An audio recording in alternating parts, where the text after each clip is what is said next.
Hello everyone, welcome back to my new video.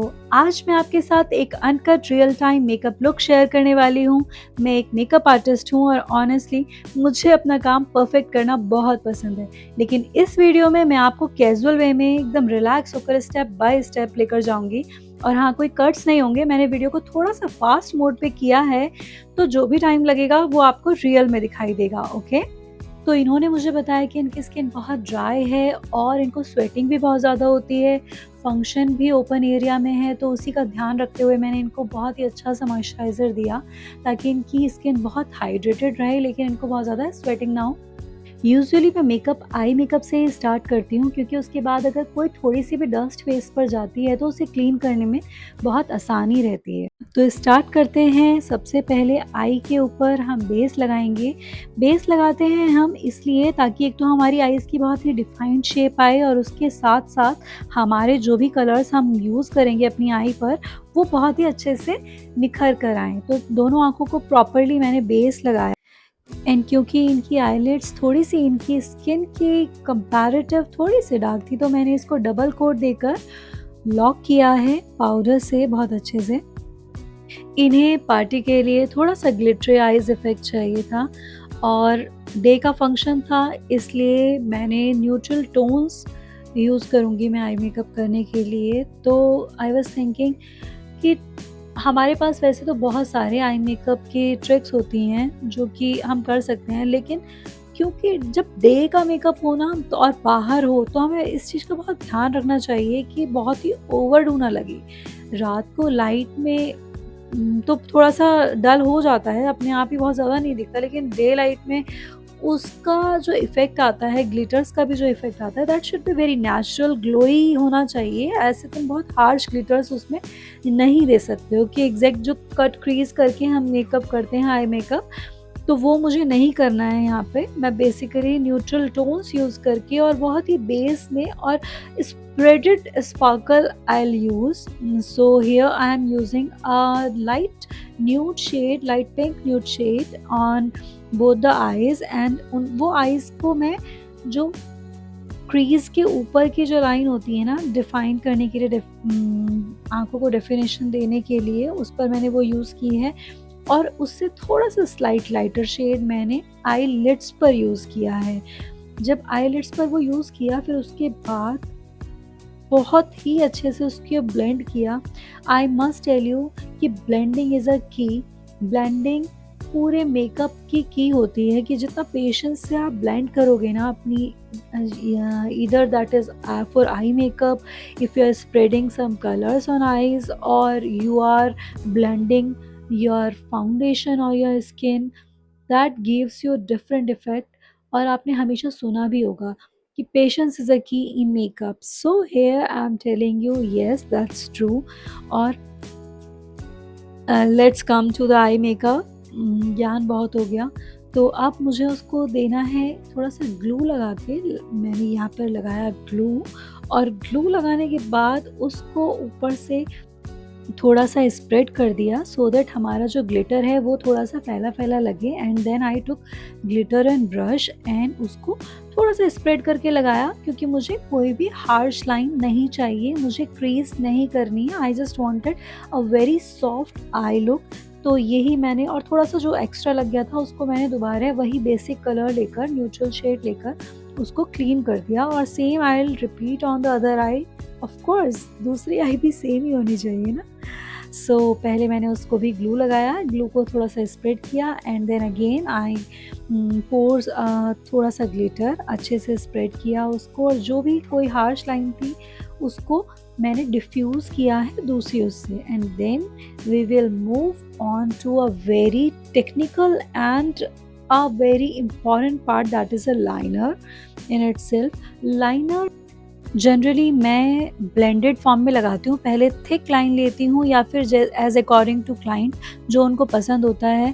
लेकिन मुझे blended eyeliner बहुत पसंद है कि लाइनर की पहले लाइनर करो और उसको थोड़ा-सा लाइट शेड से ब्लेंड कर दो, उससे बहुत ही प्यारा एंड सॉफ्ट लुक आता है और वो थोड़ा-सा स्मोकी इफ़ेक्ट भी उसमें आता है। So let's start doing liner and you can see मैं एक बहुत ही थिन लाइन से लाइनर कर रही हूँ, क्योंकि इनको प्रॉब्लम थी कि उनकी आँखें बहुत छोटी लगने लगती हैं मेकअप के बाद, आई मेकअप के बाद स्पेशली, और वो हमको अवॉइड करना था, तो हम बहुत ज़्यादा थिक लाइनर नहीं दे सकते थे और मुझे वो बहुत ही पतले से लाइनर को देकर ही उसको ब्लेंड करना था।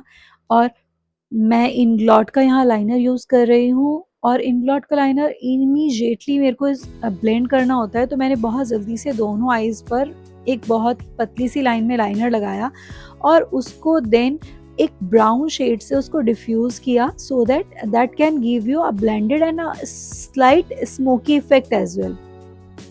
Smoky eyes is always in trend, वो कभी आउट ऑफ फैशन नहीं हो सकती, आई एम टेलिंग यू। और तुम उसको कितने तरीकों से यूज़ कर सकते हो स्मोकी इफ़ेक्ट को अपनी आईज़ के ऊपर, जो आपके लुक को बहुत ही डिफरेंट डिफरेंट तरीके से दिखा सकता है। सो अभी मैंने देखो बहुत ही पतला सा लाइनर लगाया और बहुत ही पतली सी मैंने ब्लेंडिंग की है, बहुत ज़्यादा स्प्रेड नहीं किया मैंने उस ब्लेंडिंग को भी। और then I gave a mascara on her lashes.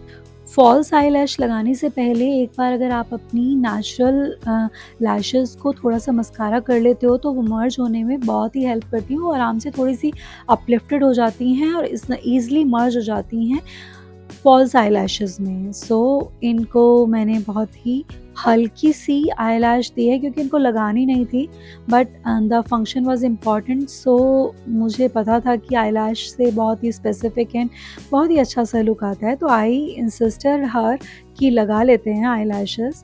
तो और उसकी जो एंड सच में she was so happy after seeing her eyes and hair after applying lashes on both the eyes and completing my eye makeup here.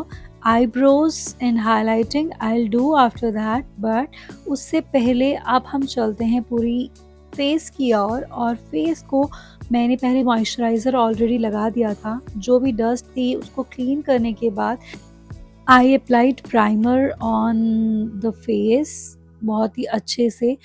और primer को बहुत अच्छे से स्प्रेड करना, बहुत ही मसाज करके स्प्रेड करना बहुत ज़्यादा ज़रूरी है, क्योंकि अगर प्राइमर बहुत अच्छे से स्प्रेड होगा तो हमारा फाउंडेशन भी उतना ईज़िली और इतना फ्लॉलेस लुक देता है। सो अंडर आइज़ की डार्क सर्कल ऑरेंज करेक्टर का यूज़ किया है, और जहाँ-जहाँ भी मुझे उनके फेस पर थोड़े से भी स्पॉट्स नज़र आए, वहाँ पर भी मैंने ऑरेंज करेक्टर को यूज़ किया और उसको स्लाइड बहुत ही हल्के हाथ से उसको बहुत अच्छे से स्प्रेड किया, ब्लेंड किया। अगर हम इसको ब्लेंड नहीं करते हैं प्रॉपर्ली, तो वो समटाइम्स हमारे अंडर बेस और उसके बेस लगने के बाद अगर कंसील ना हो तो वो बाहर भी आ जाता है निकल के। So be careful while using such step. Conceal the whole face, and for that I used Derma as a under base. और अंडर बेस जब हम लगाते हैं पूरे फेस में, तो वो ऑलमोस्ट जितनी भी सारी फेस पर जो भी मतलब प्रॉब्लम्स होती हैं ऑलमोस्ट सबको कवर ही कर लेता है। अगर तुमने रेड कंसील किया है और उसके बाद देन अगर तुम एक अंडर बेस दे दो ना, तो देन आपको बहुत ही ओवरडू करने की कोई ज़रूरत नहीं रहती, और इतनी ही पतली लेयर लगाओ उसकी जितनी रिक्वायरमेंट हो, और कहीं-कहीं जहाँ आपको लगता है ना कि रिक्वायरमेंट नहीं है, आप वो पार्ट्स छोड़ भी। जैसे कि आपने देखा होगा अक्सर हमारी फोरहेड का मिड एरिया एंड हमारी जो चीक बोन्स होती हैं और नोज़ की पॉइंट होती है, चिन का पॉइंट होता है, वो अक्सर हमारा थोड़ा-सा लाइट शेड में होता है, और जो हमारी साइड्स होती हैं वो थोड़ी-सी डार्क होती हैं। तो हम उन एरियाज़ को, अगर हमको ज़रूरत नहीं है और कोई बहुत ज़्यादा हमारे फेस पर मार्क्स नहीं है, तो हम उनको अवॉइड भी कर सकते हैं। Again I am telling you, blending is a की। बहुत अच्छे से, बहुत ही नीटली हमको ब्लेंड करना है। जो पार्ट्स हमने ऑलरेडी कोई भी प्रोडक्ट अगर हमने अपनी स्किन पर लगाया है, उसको बहुत अच्छे से ब्लेंड करना है, ताकि कोई भी स्पॉट आपके फेस पर ना आए और कुछ भी ऐसा ओवर ना दिखे। और जितनी थिन से थिन लेयर आप यूज़ कर सकते हैं, उतनी थिन आपको यूज़ करनी चाहिए। Then I am starting my base and I am here using Huda beauty. chai shade on her face because it was the perfect shade for her face, as I used a underbase of slight darker shade, so it complemented that underbase as well. And yes, blend as much as you can blend, because blending is a key. I'm telling you again, blending से जितना flawless base आता है, बहुत ही light hand से, बहुत ही प्यारे से, हल्के से हाथ से, क्लाइंट को फील भी ना हो, इतने हल्के हाथ से उनके फेस पर ब्लेंडिंग करनी है। और जब ब्लेंडिंग हमारी पूरी हो जाएगी, उसके बाद करते हैं अंडर आइज। और अंडर आइज करने का एक हैक मैं आपको यहाँ पे बताती हूँ कि अगर आप नहीं चाहते हैं कि आपकी आंखें थोड़ी छोटी दिखें, तो आंखों के नीचे एक लेयर आपको छोड़कर चलनी है। जो भी आप बेस लगाएंगे, जो भी कुछ भी आप अपने अगर आइज के नीचे लगाते हैं, तो आप एक लाइन छोड़ देंगे और वहाँ पर थोड़ा सा डिफ्यूजिंग इफेक्ट आना चाहिए। अगर हम एकदम बिल्कुल आईलिड से मिलाकर बेस लगाते हैं ना, तो हमारी आईज लगने लगती है बिल्कुल चिंकी जैसी। तो हमें वो वाली मिस्टेक नहीं करनी है, और वो वाला स्पेस हमें थोड़ा सा छोड़कर चलना है, और उसे भी लाइट ब्लेंड करना है बहुत अच्छे से। एंड देन बहुत अच्छे से ब्लेंडिंग, बहुत सारी अच्छे से ब्लेंडिंग करने के बाद पहले चेक करो कोई ऐसा हार्श स्पॉट तो नहीं रह गया है जो कि हमारा ब्लेंडिंग से रह गया हो। तो जब हमारा पूरा हो जाएगा, then cover your neck as well बहुत अच्छे से, क्योंकि जब फेस और नेक में डिफरेंस होता है तो पता चल जाता है कि आप कितने अच्छे मेकअप आर्टिस्ट हो।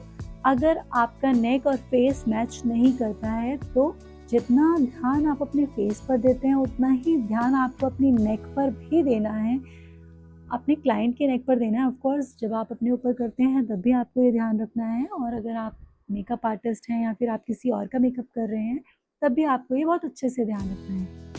और जब मैं लूज़ पाउडर की सेटिंग करती हूँ ना, तो लूज़ पाउडर से सेट करते समय मैं हमेशा ध्यान रखती हूँ कि प्रोडक्ट बहुत ही इवनली स्प्रेड हो।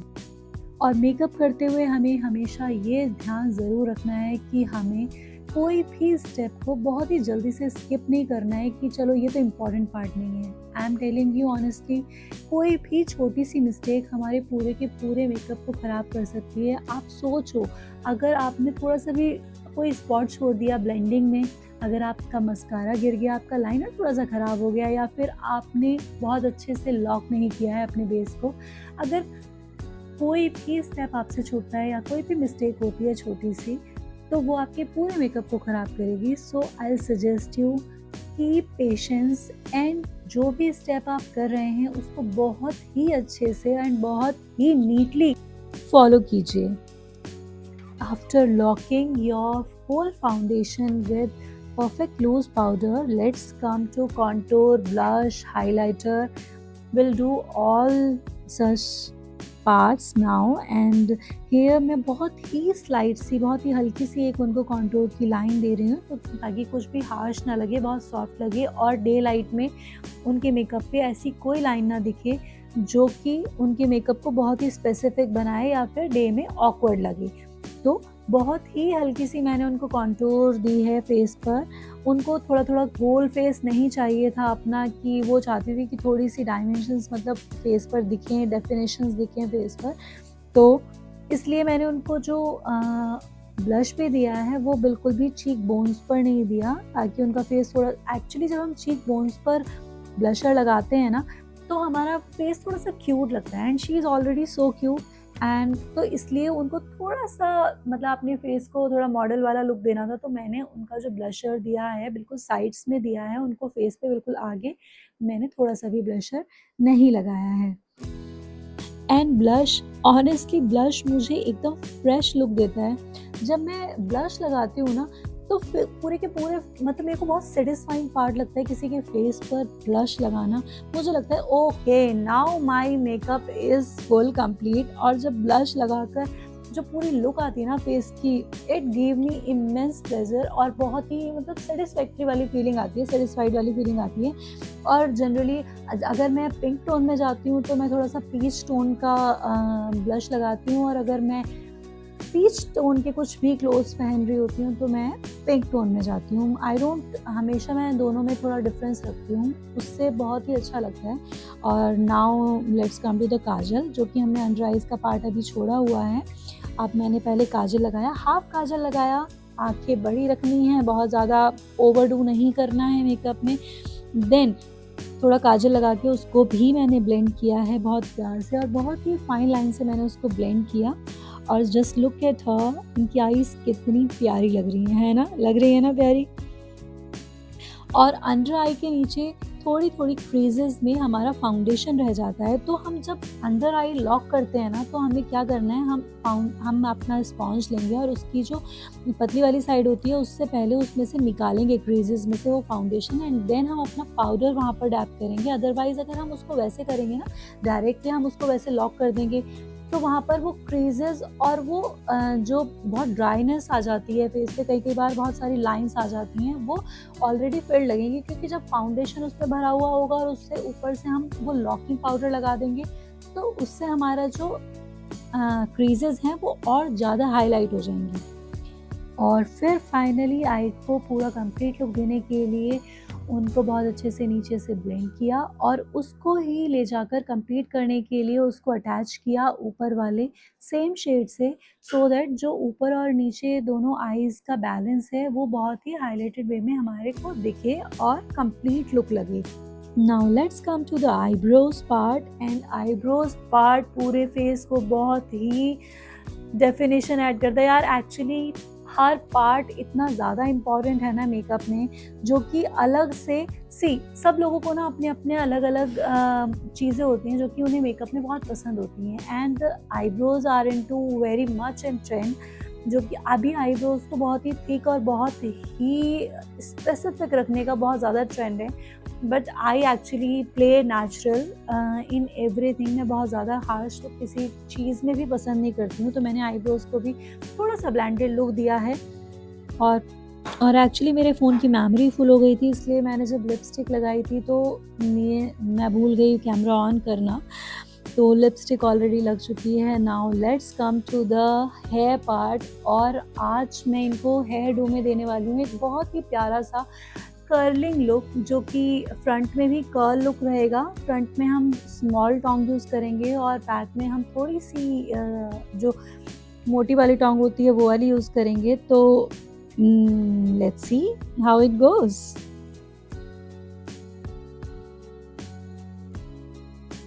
तो सबसे पहले की हमने सेक्शनिंग हेयर में, और उसके बाद की बहुत सारी बैक कॉम्बिंग, एक एक लेयर ली, और बैक कॉम्बिंग करने के बाद मैंने एक एक जब लेयर ली उसको स्प्रे किया सबसे पहले, और फिर देन बैक कॉम्बिंग की। इससे क्या होता है, इससे बैक कॉम्बिंग बहुत अच्छे से स्टे करती है।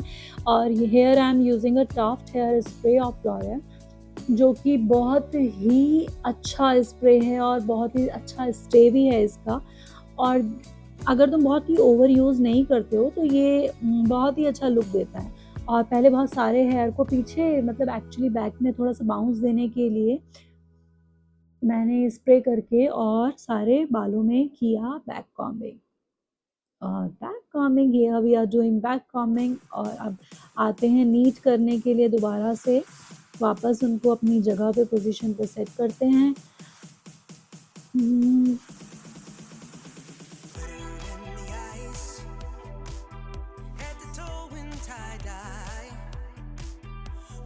एंड अब करने वाले हैं हम बहुत सारे कर्ल्स कर्ल्स कर्ल्स। सबसे पहले मैंने फ्रंट लुक में एक स्मॉलर टोंग से बहुत सारे कर्ल्स किए हैं, एक एक सेक्शन लेकर।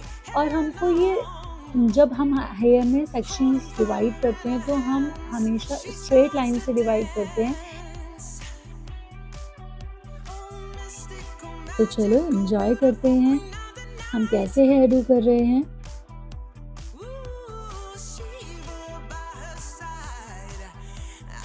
Stay tuned and keep on watching how our hairdo is going. यहाँ पे थोड़ा सा सेक्शन देने के लिए और थोड़ी सी डेफिनेशन ऐड करने के लिए मैंने बहुत जो ब्रेसेस होते हैं फॉर्म के, जो थोड़ा सा वाइट फॉर्म होता है उससे लिया, और then I spread so that वो थोड़ा से खुले खुले बाल लगे।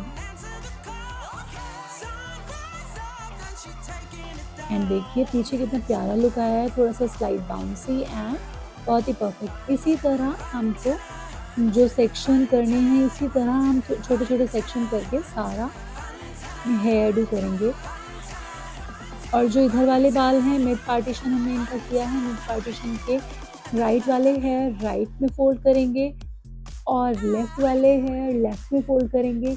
हम कई बार ऐसा भी करते हैं कि हम अगेंस्ट डायरेक्शन में फ़ोल्ड करते हैं, लेकिन वो उस केस में होता है जब हमें थोड़ा-सा वॉल्यूम और अधिक ऐड करना होता है। लेकिन अभी हमको थोड़े फ्लो में जाना है और बहुत बाउंस नहीं देना है, बट एक लुक देना है जो कि स्पेसिफिकेशंस आनी चाहिए बालों में, उनको थोड़ी-सी लाइन्स चाहिए थी। तो हमने उनको सेम डायरेक्शंस में कर्ल करके और ऐसे ही सारे हेयर को किया। फिर जब ये सारे हेयर हो जाएँगे, फिर हम बैक के हेयर करेंगे, लेकिन उसके लिए हम थोड़ी-सी मोटी टॉन्ग यूज़ करेंगे। जो नंबर मैं आपको मेंशन करूँगी, एक्चुअली मैं जो भी प्रोडक्ट यहाँ यूज़ कर रही हूँ, I will mention each and everything in my description box. जो भी ब्रांड्स मैंने यूज़ किए हैं, lipstick, foundation, mascara and bases जो भी मैं यूज़ किए हैं, वो मैं आपको डिस्क्रिप्शन बॉक्स में आप जाकर देख सकते हैं। Okay, so keep on enjoying the hairdo and will see you in a while.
And here our hairdo is complete. आप थोड़ा सा उसको एक्सेसराइज करना है। वैसे तो ये रोज़ लेकर आई थी लगाने के लिए, बट आई सजेस्टेड कि शायद जिप्सी फ्लावर ज़्यादा थोड़ा सा ट्रेंडिंग लगेगा और रोज़ से थोड़ा सा हैवी लुक हो जाता है। And she was not married, तो I suggested her to use Gypsy.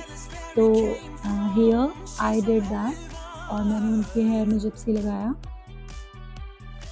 And see how beautiful and कितना फ्रेश ये लुक लग रहा है ना। I show you the complete look. Let me attach this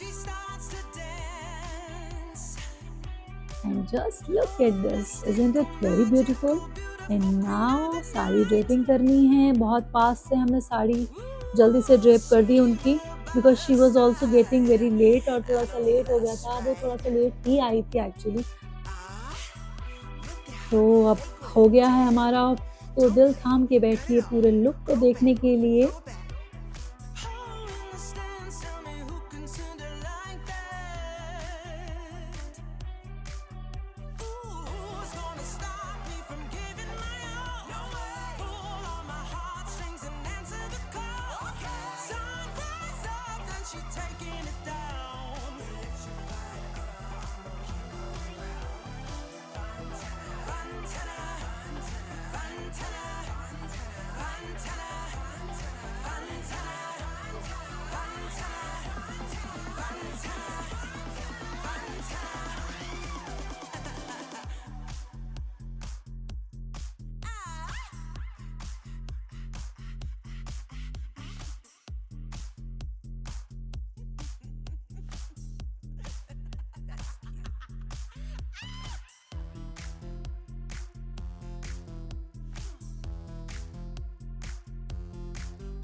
so friends, this is the final look.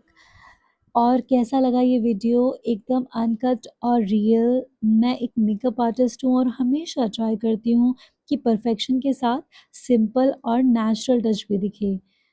कैसा लगा ये आइडिया मेरी तरफ से? बट एकदम कैजुअल और फ्रेंडली तरीके से शेयर करना, प्लीज़ कमेंट में ज़रूर बताना। और अगर आपको ऐसे ऑनेस्ट रियल टाइम वीडियोस पसंद आए तो लाइक, शेयर और सब्सक्राइब करना बिल्कुल ना भूलें। Thank you so much for watching guys. Please like